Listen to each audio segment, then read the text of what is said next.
Objective 12.6. The femoral triangle is a subfascial space in the anterosuperior third of the thigh. It is bordered by the inguinal ligament superiorly, the adductor longus medially, and the sartorius laterally.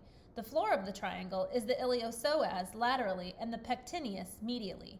Superficial inguinal lymph nodes can be found in the superficial fascia of this region, just inferior to the inguinal ligament.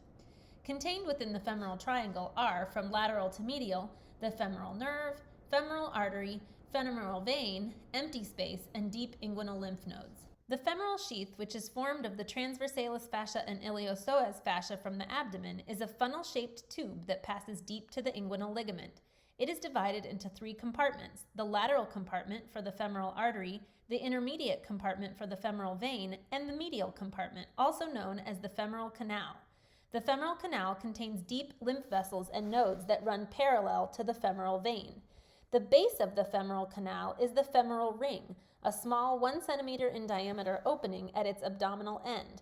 This weak area is the site for femoral hernia, a protrusion of abdominal viscera through the femoral ring into the femoral canal. The two major superficial veins of the lower limb are the great and small saphenous veins. The great saphenous vein ascends anterior to the medial malleolus and then passes posterior to the medial condyle of the femur.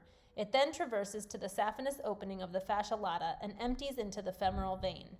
The small saphenous vein arises on the lateral side of the foot and ascends posterior to the lateral malleolus, penetrates the deep fascia, and ascends between the heads of the gastrocnemius before emptying into the popliteal vein in the popliteal fossa.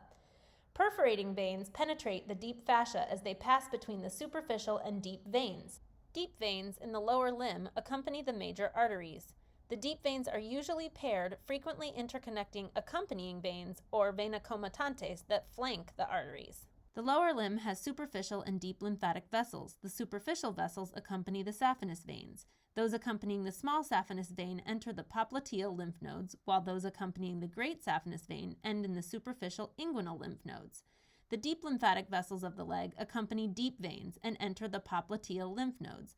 Lymph from these nodes ascends through the deep lymphatic vessels to the deep inguinal lymph nodes and onto the external iliac nodes.